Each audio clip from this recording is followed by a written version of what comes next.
นอกจากการสนับสนุนช่องของเรานะครับผ่านการกดไลค์กดแชร์แล้วก็ Subscribe นะครับผมปัจจุบันนะครับผมช่องของเราได้เปิดช่องทางใหม่ๆนะครับผมเพื่อให้ผู้ชมนะครับผมและแฟนๆของช่องนะฮะสามารถให้การสนับสนุนช่องเล็กๆช่องนี้นะครับให้ได้ไปต่ออย่างต่อเนื่องนะครับและมั่นคงนะครับผมด้วยระบบสมาชิกนะครับผมที่ช่องเราเพิ่งเปิดขึ้นมานะฮะซึ่งทุกคนสามารถที่จะกดสมัครนะครับผมสมาชิกนะครับผมที่ปุ่มจอยนะครับผมหรือปุ่มสมัครสมาชิกนะครับผมที่มุมขวาล่างใต้คลิปนะครับผมหรือมุมขวาบนในหน้าต่างของช่องนะครับผมเพียงเดือนละ50 บาทเท่านั้นนะครับผมโดยมีสิทธิพิเศษมากมายไม่ว่าจะเป็นตราประทับแสดงระดับหลังชื่อนะครับผมเป็นรูปเรือชิปเปอร์ที่ออกมาแบบอย่างสวยงามนะครับผมพร้อมกับอีโมจินะครับเป็นรุ่นพี่แฮมชิปเปอร์นะครับผมสุดน่ารักนะครับซึ่งใช้ในการพูดคุยนะครับผมในช่องคอมเมนต์พร้อมสิทธิพิเศษต่างๆมากมายที่กำลังจะตามมาในอนาคตนะครับผมอีกอย่างหนึ่งคือทั้งการชมคลิปแบบ Exclusive นะครับก่อนใครนะครับผมหรือโอกาสที่จะได้ทำกิจกรรมต่างๆร่วมกันในอนาคตนะครับผมก็สำหรับสมาชิกเท่านั้นนะครับผมที่เก็บสิทธิ์นี้เอาไว้ให้กับทุกๆท่านนะครับแต่หากระบบสมาชิกยังไม่หนำใจนะครับผมเรายังมีช่องทางอื่นให้สนับสนุนกันนะครับผมไม่ว่าจะเป็นระบบซุปเปอร์แตงนะครับผมซึ่งหากผู้ชมเนี่ยเจอสัญลักษณ์นะครับรูปหัวใจนะครับผมที่มีดอลลาร์ไซน์นะครับผมหรือสัญลักษณ์รูปเงินดอลลาร์อยู่เนี่ยข้างใต้คลิปใดคลิปหนึ่งเนี่ยสามารถที่จะคลิกนะครับผมเพื่อโดเนทนะครับผมแทนคำขอบคุณนะฮะเพื่อเป็นการสนับสนุนช่องได้นะครับหรือจะเป็นการโดเนทนะครับผ่านบัญชีธนาคารนะครับผมซึ่งได้ใส่รายละเอียดเอาไว้แล้วนะครับข้างใต้คลิปนี้นะครับผมเอาไว้ที่คำบรรยายใต้คลิปนอกจากนั้นนะครับผมเรายังได้เปิด Line Open Chat นะครับซึ่งชื่อว่า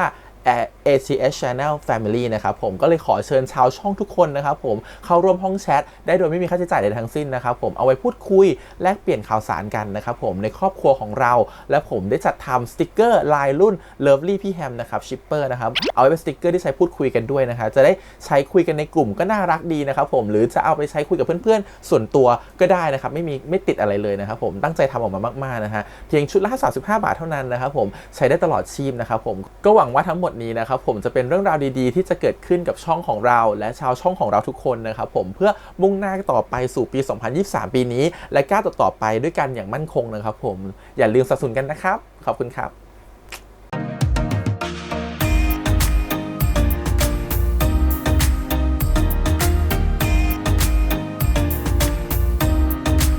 สวัสดีครับยินดีต้อนรับสู่ช่อง ATS Channel นะครับผมกับพบกันอีกครั้งกับการ recap นะครับผมเรื่องราวของ Law of Attraction กฎแห่งรักดึงดูดนะครับผม EP ที่6นะเหลือ3ตอนสุดท้ายแล้วนะครับผม EP นี้เนี่ยเขาไปบุกกันที่เพชรบูรณ์เนาะเพื่อจะไปหาหลักฐานที่เจ้าตุ๊กตาที่อยู่กับน้องพลอยนะครับผมว่าจะได้คืนมาไหมอยู่กับน้องพลอยแล้วจะเป็นยังไงซึ่งสถานที่เนี่ยนะครับผมเป็นสถานที่ที่ชาญเคยอยู่มาก่อนกับคุณแม่นะครับผมแล้วก็เคยมีเรื่องมีราวกันมาในอดีตนะครับซึ่ง EP เนี่ยจะเป็นการเฉลยปมในอดีตทั้งหมดว่ามันเกิดอะไรขึ้นกันแน่ในอดีตตอนนั้นนะครับก็ถือว่าเป็น EP หนึ่งที่น่าสนใจมากๆเลยแล้วที่มันน่าสนใจที่สุดในที่สุ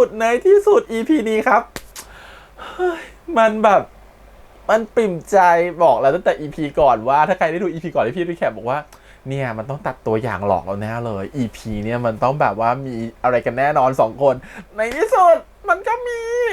มันดีอ่ะเดี๋ยวมาพูดกันนะครับว่า EP นี้มันเกิดอะไรขึ้นบ้างนะครับเดี๋ยวรีแคปกันไปเป็นฉากๆแล้วกันนะเปิดมาเนี่ยเขาก็จะมีการขับรถนะครับผมเป็นรถทริปนะครับผมเดี๋ยวจะไปเพชรบูรณ์กันเนาะ2คนเนาะระหว่างตินกับตัวของ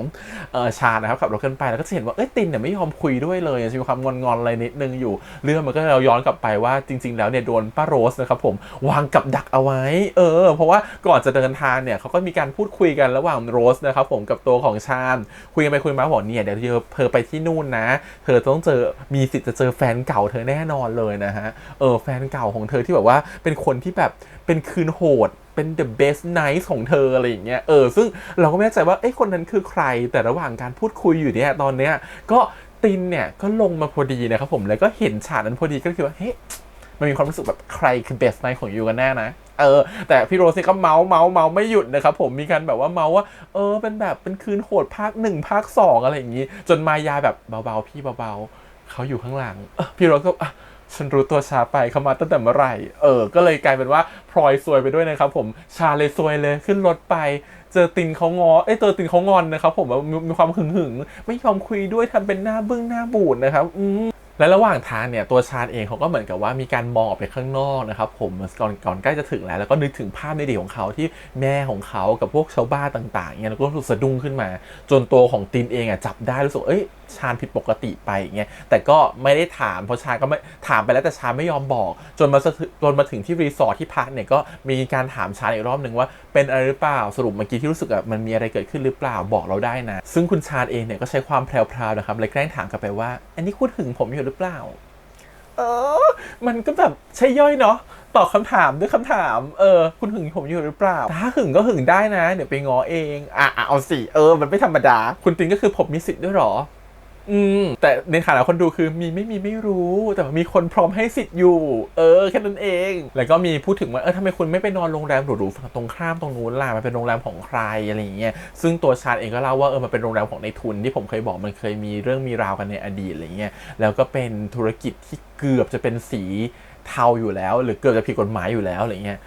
ทั้งที่เปิดบ่อนมาควรจะผิดกฎหมายแล้วเนาะแต่มันก็หาช่องว่างทางกฎหมายอ่ะแล้วทำให้ตัวเองไม่ผิดกฎหมายได้ซึ่งอันนี้ก็มีการเหมือนเสียดสีนิดนึงเกี่ยวกับเรื่องของกฎหมายบ้านเมืองที่ก็ต้องยอมรับว่ากฎหมายของไทยบางทีมันก็อ่อนจนเกินไปในบางเรื่องนะครับหรือมันไม่ถูกเอาไปใช้อย่างจริงจังหรือเอาไปใช้อย่างถูกต้องมันทำให้เหมือนกับว่าบางครั้งที่ของที่เป็นสีเทาๆอ่ะมันยังอยู่ได้โดยที่มันไม่ผิดกฎหมายก็เรียกได้ว่าคือถือว่าเป็นช่องว่างในกฎหมายและการที่คนเขาเห็นโอกาสในช่องว่างตรงนั้นแล้วก็เอามาเป็นประโยชน์กับตัวเองทีนี้มาฝั่งคุณหนูแทนไทยบ้างที่เขาเกิดตั้งแต่พีก่อนแล้วว่าเขาอยากจะหนีออกจากบ้านถูกไหมครับผมคุณทีเขาก็เลยช่วยวางแผนสุดท้ายก็ได้โอกาสนะครับผมพาคุณหนูแทนไทยเนี่ยหนีโดยอ้างว่าเดี๋ยวเราไปเที่ยวกันนะครับคุณหนูนู่นนี่นั่นคุณหนูก็รู้ตัวดีครับผมแล้วก็หนีสุดท้ายผู้บริการก็ไล่ตามนะครับมีการสู้กันนิดหน่อยจนสุดท้ายหนีออกมาพ้นเพราะว่าใช้ความฉลาดในการขึ้นไปหลังรถกระบะนะครับของคนที่รับเหมาก่อสร้างอะไรแบบนี้ก็ทำให้พวกบริการตามตัวไม่เจอโจนเดินทางมาถึงรถทัวร์นะครับก็มีการซื้อตั๋วรถทัวร์เพื่อจะไปสถานที่หนึ่งซึ่งทีเนี่ยก็นึกถึงตอนที่เจอกับตัวของแทนไทยครั้งแรกว่าเป็นวันที่เขามารับของบริจาคเหมือนเป็นรับข้าวครับผมที่ตัวคุณทัดเทพเนี่ยเขามาแจกแล้วพอรับมาเสร็จแล้วเนี่ยก็เดินแบบว่าโดนเด็กชาวบ้านหรือเด็กคนอื่นแกล้งนะครับผมจะเอาข้าวไปจ่ายสู้กันมาข้าวหกหมดก็เกือบจะเอาข้าวพื้นขึ้นมากินแล้วแต่ก็มีเด็กคนนึงใจดีนะครับก็คือแทนไทยตอนเด็กนั่นเองนะครับเอาข้าวอีกกล่องหนึ่งมาให้ก็เลยเหมือนเป็นความทรงจำอันดีของเขาที่มีต่อแทนไทยตั้งแต่นั้นมาว่าคุณหนูของเขาเป็นคนดีนิสัยดีใจดีภาพคุณหนูของเขาคือคนที่ยังแบบดีแล้วก็สวยงามอยู่เสมอมันก็อาจจะเป็นโมเมนต์เล็กๆทำให้เห็นว่าเนี่ยทำไมทีเขาถึงรู้สึกผูกพันกับแทนไทยแล้วก็รักแทนไทยนะฮะแต่ด้วยความที่เขาเป็นคุณหนูเนี่ยมันก็เลยแบบมีเส้นบางๆกั้นอยู่นะครับเพลงเส้นบางๆมันก็เลยขึ้นระหว่างที่นั่งรถทัวร์กันไปอีกคนนึงก็นอนซบไหล่นะฮะทีเขามีความสุขนะครับผมที่คุณหนูแทนไทยมายอมซบไหล่จริงคู่นี้ก็ดูแล้วก็ละมุนนะครับผมมันมีความละมุนมากๆอยู่แล้วก็ดูสิคือทีต้องเป็นเซฟโซนของคุณแทนไทยขนาดไหนอ่ะแทนไทยเขาถึงแบบว่ายอมที่จะแบบนอนกอดแขนแล้วเอาหัวซบไหล่โดยที่รู้สึกว่าปลอดภัยตัดมาที่ตินกับชาญนะครับผมก็คืออันนี้มาทำงานหรือมาสวีทก่อนเอาดีๆมีความแบบเก็บรถไปนะเดี๋ยวเช่ารถใหม่เช่ามอเตอร์ไซค์เหตุผลของการเช่ามอเตอร์ไซค์คืออะไรจ๊ะชาญเขาจะได้กอดแน่นๆกอดจากข้างหลังกอดเอวอะไรแบบนี้มันจะได้มีโมเมนต์นะกอดแน่นจนเกินไปนะครับมีความกอดเหมือนกับกอดแน่นจนเหมือนกับรถทรายอะครับผมเพราะมีการกอดไปกอดมามือไปถึงราวนมนะครับผมคือขนาดว่าตัวขยับไม่ได้ตินขับรถไม่ถูกนะครับผมเกือบจะลดความกันแล้วทีเดียวก็ต้องยอมรับว่าชาญเธอมันร้ายเธอมันรู้ซึ่ง2คนเนี่ยก็มาตามหาแม่ลูกนะครับผมแม่กับน้องพลอยนะครับผมที่ถนนคนเดินพอมาถึงเนี่ยเขาก็เหมือนกับว่ามาเจอว่าคนในถนนคนเดินรู้จักแล้วก็บอกว่าเนี่ยขายเครปอยู่ท้ายสุดของถนนคนเดินเลยก็เลยไปถึงสุดท้ายมาเจอว่าร้านเครปมันปิด3วันก็ไม่รู้นับจากวันไหนแล้วปิด3วันน่ะเดี๋ยวค่อยมาเปิดใหม่ก็คิดว่าไงต้องอยู่ที่นี่ต่อก็เลยกลับมาที่พักดีกว่าอะไรเงี้ยซึ่งระหว่างนั้นเนี่ยตอนที่ระหว่างเดินเล่นอยู่ถนนคนเดินเนี่ยเขาก็จะเห็นเป็นเขาจะเห็นผ้าไทยเหมือนร้านขายผ้าไทยครับผมซึ่งตัวชาญเองก็นึกถึงอดีตที่ชาวบ้านทำผ้าไทยมาให้แล้วก็แม่เขาก็รับไว้แล้วก็นึกถึงความทรงจำที่มีต่อแม่ของเขาแล้วก็เลยขอแยกตัวไปห้องน้ำนิดนึงระหว่างที่ทำไปห้องน้ำเนี่ยคุณตินเขาก็เห็นกีตาร์ของคนที่ดีดอยู่แล้วก็เกิดแผนนะครับผมแผนพิชิตใจเธอขึ้นมานะฮะพออีกคนนึงออกมาจากห้องน้ำปุ๊บเนี่ยก็อยู่ดีก็มีเด็กวิ่งเอาดอกไม้มาให้นะฮะแล้วถามว่าใครเอามาให้ครับแล้วก็ชี้ไปที่โอ้โหเป็นภาพที่แบบเปิดวงออกมาปื๊ดคุณตินอยู่ตรงกลางดีดกีตาร์เป็นเพลงนะครับเป็นเพลงเสียงเป็นเพลงอีสานนะฮะผมมีความแบบว่าเป็นเพลงจีบอะเอาอย่างนี้เป็นเพลงจีบแล้วกั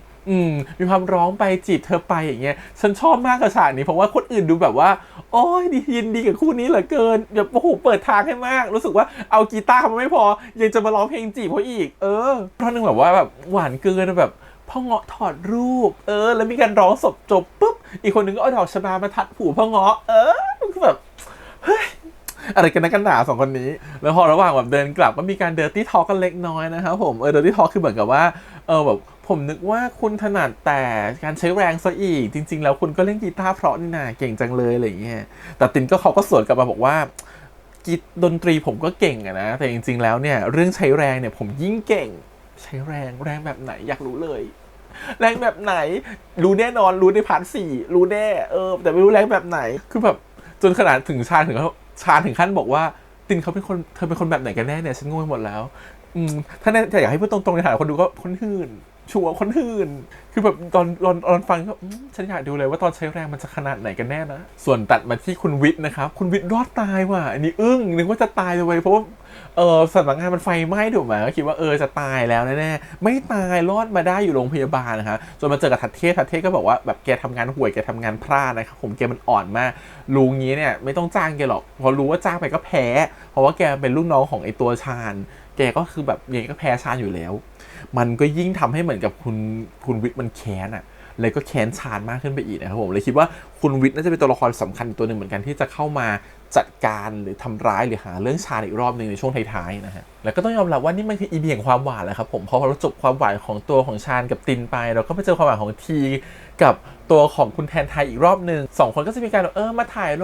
รูปกันนะคะแล้วก็มีการเตือนคุณหนูว่าคุณหนูครับอย่าไปใช้บัตรเครดิตนะครับเดี๋ยวคุณพ่อจะจับได้ว่าคุณหนูอยู่ที่ไหนอะไรแบบนี้เพราะว่าผมก็พอมีเงินอยู่บ้างเดี๋ยวผมรับผิดชอบเองอะไรเงี้ยก็จะมีการจอง2ห้องนะครับเดี๋ยวผมจ่ายค่าห้องเองแต่คุณหนูแบบนะช่วยประหยัดและกันเห็นคุณต้องจ่ายค่าห้องให้ผมนอนห้องเดียวกันไปเลย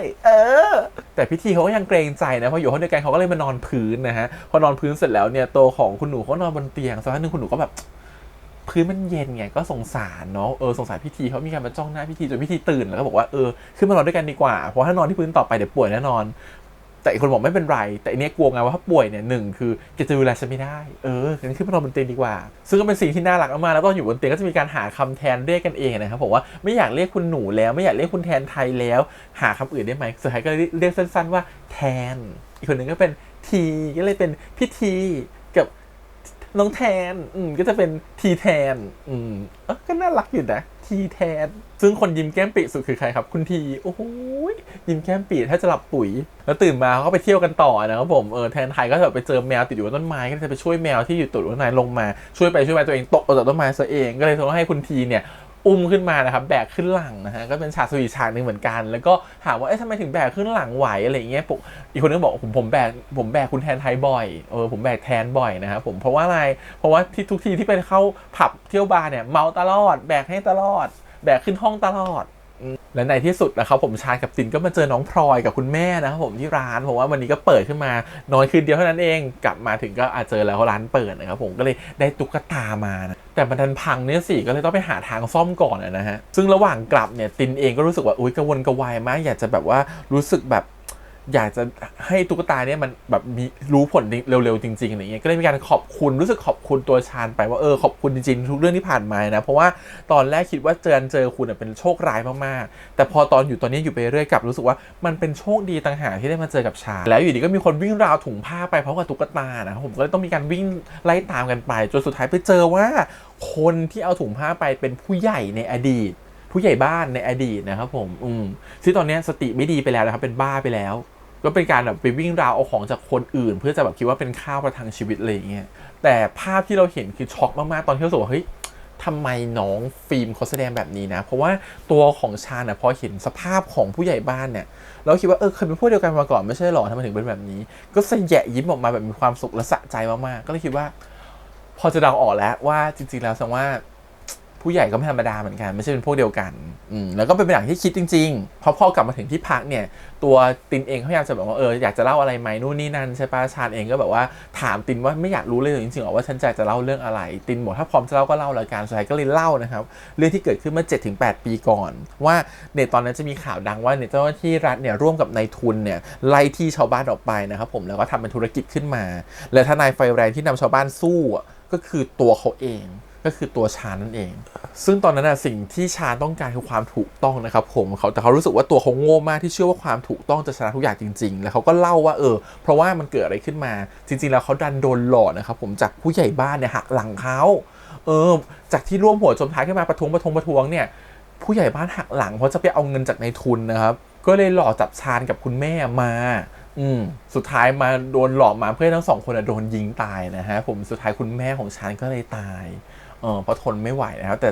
แต่ชาญดันรอดและพี่โรสก็ช่วยไว้นะฮะซึ่งสิ่งที่เกิดขึ้นกับชาญมันคือความเจ็บช้ำอย่างถึงที่สุดนะครับผมว่าแล้วก็โทษตัวเองว่าที่ตัวเองเป็นคนทำให้แม่ต้องเสียทำให้แม่ต้องตายจนรู้สึกว่าไม่มีความถูกต้องใดๆในโลกอีกแล้วนะครับผมมีแต่ความจอมปลอมของจิตใจคนเท่านั้นซึ่งฉากที่ชาญคุยกับพี่โรสที่โรงพยาบาลเป็นฉากที่แบบเล่นเก่งมากเลยว่ะคือเล่นจนแบบเหมือนกับแบบหัวเราะออกมาทั้งที่ใจข้างในลึกๆมันโคตรจะเจ็บมันรวดร้าวที่สุดซึ่งฟิล์มแสดงออกมาได้แบบดีมากอ่ะมันคือเหมือนแบบคนที่ฝืนหัวเราะแต่ต้องหัวเราะเข้าไว้สุดท้ายเนี่ยสิ่งที่มันเกิดขึ้นในอดีตตอนนั้นก็คือพอชาญถูกหักหลังปุ๊บชาญก็เลยเปลี่ยนข้างไปอยู่กับนายทุนอีกคนนึงแทนแล้วก็มาหักหลังนายทุนคนเดิมนะครับผมก็คือเอานายทุนที่มีเงินเยอะกว่ามาซื้อที่ไปแทนนะครับผมแล้วก็จัดการไล่ที่ชาวบ้านเหมือนเดิมและไอ้ผู้ใหญ่บ้านกับไอ้นายทุนคนเดิมเนี่ยก็โดนเล่นงานนะครับผมนายทุนคนเดิมโดนยิงทิ้งผู้ใหญ่บ้านเนี่ยก็ต้องหนีหัวซุกหัวซุนนะครับผมก็เลยกลายเป็นแบบเป็นขอทานหรือเป็นคนที่แบบคนจรที่สติไม่ดีเหมือนทุกวันนี้ซึ่งนายทุนที่มีอำนาจมากกว่าคนนั้นชื่อนาวินนะครับซึ่งตัวนาวินเองเนี่ยก็คิดเหมือนกันว่าอาจจะเป็นรักเก่านะครับผมคืนโหดของตัวของชาญของเราหรือเปล่านะครับผมเพราะว่ามีการโอบเอวด้วยนะคุณนาวินเนี่ยมีการโอบเอวตอนที่เป็นฉากที่เหมือนกับว่าตัวของชาญเองเขาสะใจที่แบบโหบ้านชาวบ้านไฟไหม้ชาวบ้านวิ่งหนีกันอุตลุดอะไรเงี้ยระหว่างที่ดูชื่นชมผลงานอยู่ตอนนั้นก็คือมีคนมาโอบเอวนะครับก็คิดว่าได้เป็นคุณนาวินแต่ต้องยอมรับว่าความสะใจตรงนี้ฟิล์มได้ดีมากเพราะว่าเราเห็นความสะใจบนใบหน้าเหมือนแบบโอ้โหมันคือโจ๊กเกอร์เฟสอะครับผม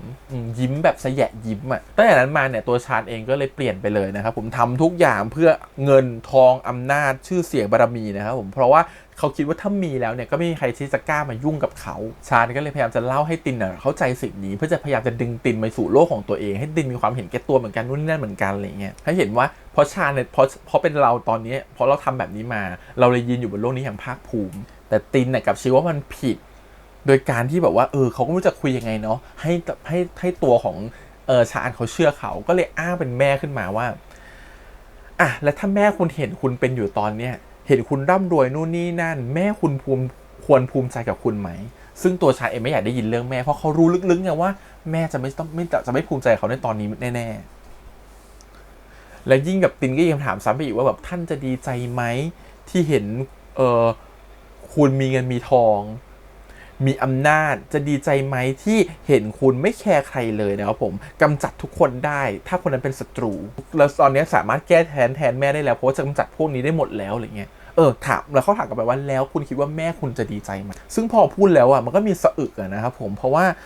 ชาญก็รู้ว่าแม่ลึกๆเนี่ยไม่ต้องการแบบนี้แน่นอนและลึกๆเองเนี่ยเขาก็ไม่ได้มีความสุขเลยแล้วก็ไม่ต้องการแบบนี้เหมือนกันแต่ที่ทำไปเพราะว่ามันเป็นความแค้นที่มันเคลือบเข้ามาอยู่ในตัวเราเองอะไรเงี้ยซึ่งสิ่งที่ตินพยายามจะพูดอยู่ก็ทำให้ชาญร้องไห้นะครับผมและระหว่างเนี่ย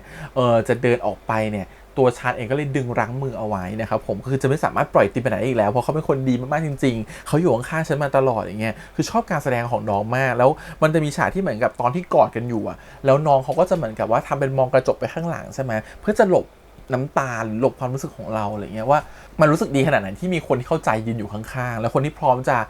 ชี้ทางให้เราให้เห็นถึงความสว่างหรือความถูกต้องอะไรซึ่งระหว่างที่หลบหน้าอยู่นั้นตินเขาก็ได้ดึงหน้ากลับมาเพื่ออยากให้เห็นว่าคุณยังมีผมอยู่นะก็เลยเป็นจูบลงไปบนปากที่เป็นการจูบที่นุ่มนวลมากอ่อนโยนเพราะว่ามันเป็นการจูบที่เพื่อจะบอกไงว่าคุณมีผมอยู่ข้างๆคุณไม่ต้องห่วงผมอยู่ข้างๆคุณแล้วนี่พอยืนหน้าไปจูบปุ๊บก็เลยแบบจบจ้ะเอ็นเกมพูดเลยในที่สุดรอเวลานี้มานะครับผมก็จัดเต็มเป็นไปเลยนะฮะเรียกได้ว่าคนที่เอ็นเกมคือคนดูจ้ะเลื่อนหมดตัวเรียกว่าเลื่อนเนี่ยหมดกันเป็นแกลลอนหมอนฉีกแล้วกี่ใบถามจริงเมื่อคืนคนในที่สุดเสือตินของเราก็ได้ใช้แรงอวดแล้วว่าเขามีแรงขนาดไหนกันนะก็ คือไม่รู้เลยว่าแบบสุดท้ายมันจะแรงขนาดไหนเรื่องมันไม่ได้บอกพอเรื่องมันบอกแค่ว่าพอจบศึกปุ๊บเนี่ยแมวก็มานั่งอยู่หน้าห้องรอชาจากคุณเสือตินเนี่ยเขาถือชามาแล้วก็ให้มากินอะไรอย่างนี้แล้วพอคุณตินเนี่ยคุณตินมันหื่นบอกแล้วมีการถามด้วยว่าอ่ะเมื่อกี้ให้ของกี่คะแนน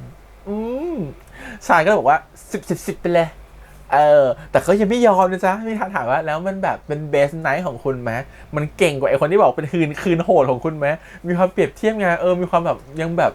คอมเพลกว่าจะไม่เด่นกว่าจะไม่เด็ดเท่าอะไรอย่างนี้บอกว่าคืนนี้พอจะเป็น best night of your life ได้ไหมอะไรอย่างเงี้ยคือแบบจะเป็นของคุณได้ไหมที่แบบเป็นคืนที่ดีที่สุดของคุณในการแบบมีอะไรกันอะไรอย่างนี้สุดท้ายชายก็รำคาญก็แบบสู้ได้เก่งที่สุดเก่งกาจเก่งที่สุดในโลกโอ้โหสรรหาคำชมมาชมนะเก่งไม่มีใครเกินอะไรอย่างเงี้ยแล้วคุณก็เขาพอรู้แหละว่าคุณตินเขาอยากได้คำชมมาชมเท่านั้นแหละโอ้โหอยากจะแก้เขินด้วยกันแหละจะกัดไหล่เขาเงื้อชาเลยบอกว่านี่จะกัดไหล่ฉันนี่เป็นหมาหรออะไรเงี้ยอีกคนนึงก็ยอมรับนะใช่ฉันเป็นหมาตินเป็นหมาบ้าด้วยอะไรอย่างนี้ถ้าชาไม่ได้เป็นทนายใจร้ายนะจะกัดไม่เลิกเลยมีแบบนี้ด้วยว่ะซึ่งชาก็ทำท่าเหมือนจะกัดสู้เหมือนกันถ้าเธอกัดมาฉันก็กัดตอบได้แต่ถ้ากัดของชาเนี่ยจะเหมือนกับว่ากัดบริเวณช่วงราวนมมากกว่า ไม่ได้กัดตรงไหล่ ถือว่าชาญกับตินเขาก็แซ่บไปแล้วเนาะเราก็มาเบรกอารมณ์ด้วยอีกคู่รองของเรานะครับผมคือคู่น้องนะฮะทีกับแทนนั่นเองซึ่งระหว่างนั้นเนี่ยตัวแทนไทยเขาก็ถามว่าเนี่ยหลังจากนี้ไปผมคงต้องกลับไปผมก็ต้องกลับไปเลวเหมือนเดิมถูกไหมแต่ทีบอกว่านั่นมันเป็นตัวตนที่แทนไทยสร้างขึ้นมาเองนะจริงๆแล้วแทนไทยไม่ได้เป็นคนแบบนั้นเพราะว่าแทนไทยที่รู้จักกับแทนไทยเป็นคนนั้นเป็นคนขี้สงสารเป็นคนยิ้มง่ายเป็นคนใจดีนะครับผมเป็นคนมีน้ำใจเป็นคนช่วยเหลือสัตว์ช่วยเหลือคนอื่นอะไรเงี้ยพูดจนน้องน้ำตาไหลก็รู้สึกว่าทีจะเจ็บทุกครั้งที่ได้ยินคนพูดไม่ดีเกี่ยวกับตัวของน้องเพราะเขารู้ว่าความจริงไม่เป็นแบบนั้นเขาเลยบอกว่างั้นอย่าทำร้ายตัวเองอีกเลยนะครับผมยอมอ่อนลงมาหน่อยต่อไปมีอะไรเนี่ยพูดกับพี่ได้ซึ่งแบบต้องยอมรับว่าน้องที่เป็นทันไทยน้องเขาเล่นดีมากนะครับผมว่ามันจะมีฉากที่แบบเขากอดเอวของคุณทีเขาก็บอกว่าขอบคุณครับด้วยเสียงสะอื้นอะไรเงี้ยซึ่งมันเป็นการขอบคุณที่เรารับรู้ได้ว่าจริงๆแล้วเหมือนกับว่าแทนไทยเขารู้สึกว่าเนี่ยมันคือคนที่ให้เวลากับเขาจริงๆพอตกดึกคืนนั้นเนี่ยระหว่างที่ตัวชายกับตินนอนกันอยู่เนี่ยชายก็มีการเช็คว่าตินหลับไปหรือยังก่อนที่จะไปหยิบตุ๊กตาเนี่ยไปถ่ายรูปเก็บไว้แล้วก็ส่งไลน์นะครับผมไปให้ทางแบบสทัดเทพให้เห็นว่าแล้วเขาจะนัดคุยอะไรต่างๆที่มันจะเกิดขึ้นต่อไปนะครับผมก็เลยมีการนัดคุยกันทันทีซึ่งตอนต่อไปเนี่ยไม่รู้ว่าตัวชาญคิดทำอะไรนะครับผมแต่รู้สึกว่าต้องเป็นการไปตกลงอะไรกับทัดเทพแน่นอนนะฮะแต่คิดว่าน่าจะเหมือนที่เขาตั้งใจไว้ตั้งแต่แรกหรือเปล่าที่เขาคุยกับพี่โรสไป EP ก่อนนะฮะว่าเขารู้อยู่แล้วว่าตุ๊กตาของเอาผิดทัดเทพเข้าคุกไม่ได้เพราะฉะนั้นน่ะตุ๊กตามันจะเป็นแค่ข้อต่อรองเฉยๆเพื่อจะไปเรียกร้องสิ่งอื่นนั่นก็คือเงินทองอำนาจตามที่เขาหวังไว้อะไรเงี้ยซึ่งก็ไม่รู้ว่าจริงๆแล้วตัวของชาญต้องการอะไรนะครับผมก็ต้องรอดูเพราะมันตัดสลับแล้วมันตัดหลอกมากเดาไม่ได้เลยคิดว่ามันอาจจะไม่เป็นเหมือนที่เราคิดไว้ในตัวอย่างก็ได้นะฮะแล้วจะมีฉากที่เหมือนคนทีโดนลุมกระทืบนะครับโดยบริการของคุณทัดเทพนะครับเพราะว่าพาลูกเขาหนีไปอะไรเงี้ยเพราะตัวไทยเองก็เลยบอกว่าโอเคผมยอมพ่อแล้วอย่าเลือกทำลายพิธีเดี๋ยวผมขอเจ็บแทนอะไรเงี้ยงั้นก็ต้องไปรอดูกันใน EP หน้านะครับว่าจะเป็นยังไงแต่ EP นี้ก็ประมาณนี้แหละพูดเลยว่ามันเป็น EP แห่งความหวานนะครับผมก่อนเข้าไปสู่ช่วงท้ายของซีรีส์เนาะเพราะว่าไอ้ตุ๊กตาอัดเสียงอะไรไปก็ไม่รู้ดันเจ๊งนะฮะเหมือนจะมาเที่ยวมากกว่าแต่ก็ได้ตุ๊กตากลับไปแล้วกันแต่ก็ประมาณนี้แหละครับผมก็ต้องรอลุ้นต่อไปว่าจะเกิดอะไรขึ้นเนาะแต่ EP นี้คือพูดเลยว่าเป็น EP แห่งความหวานแน่นอนนะครับผมว่าเหมือนกับเอามาหวานก่อนจะเจอ EP ต่อไปที่มันต้องเข้มข้นกว่านี้อะไรเงี้ยก็ความหวานเบรกก่อนนะฮะแล้วมีฉากเลิฟซีนต่างหากโอ้ยรอมาไม่คิดว่าจะมา EP นี้นะครับผมคิดว่าหลายคนคงตกใจว่าอยู่ดีแบบมาฉากนี้แบบนี้ได้ยังไงแต่ไม่แน่ใจว่าความรู้สึกที่มันมีเนี่ยมันจะเปลี่ยนแปลงไปอีกหรือเปล่านะครับแต่คิดว่าเวลาเปลี่ยนไม่เยอะหรอกแต่มันจะความเข้าใจผิดกันมากกว่าแต่เราทำให้เห็นว่าสองคนนี้จริงๆมันรักกันนะมันรู้สึกห่วงหากันแล้วตัวตินเองก็เข้าใจตัวชาญมากๆถึงยอมขนาดนี้แล้วก็รู้สึกว่าฉันก็อยากจะมีเขาอยู่ข้างๆเหมือนกันก็ต้องไม่รู้แล้วกันนะครับผมว่าจะเป็นยังไงต่อไปนะฮะเพราะว่าทีมเขียนบททีมนี้เขาเดาอะไรไม่ได้เลยเขาเขียนแบบฉีกมากฉีกเก่งอะไรเงี้ยก็ต้องรอไปลุ้นเอาเองละกันว่าจะเกิดอะไรขึ้นแต่ก็หวังว่ามันจะแฮปปี้เอนดิ้งนะเพราะว่า EP นี้จริงมันก็เหมือนแฮปปี้สุดๆแล้วเนาะโอเคครับก็ประมาณนี้นะครับผมหวังว่าทุกคนจะชื่นชอบกันนะแล้วติดตามกันต่อในสัปดาห์หน้านะทุกคนว่ายังไงบ้างมาคอมเมนต์ข้างใต้นะครับต้องชมว่า EP นี้ทำให้เห็นความแสดงของน้องๆในหลายมุมแล้วก็ต้องชมว่าน้องๆเล่นกันเก่งมากๆโอ โอเควันนี้ประมาณนี้ฝากกดไลค์กดแชร์กด subscribe ครับติดตามที่4ช่องทาง YouTube Instagram Twitter แล้วก็ Facebook วันนี้พี่แฮมไปก่อนนะครับบ๊ายบาย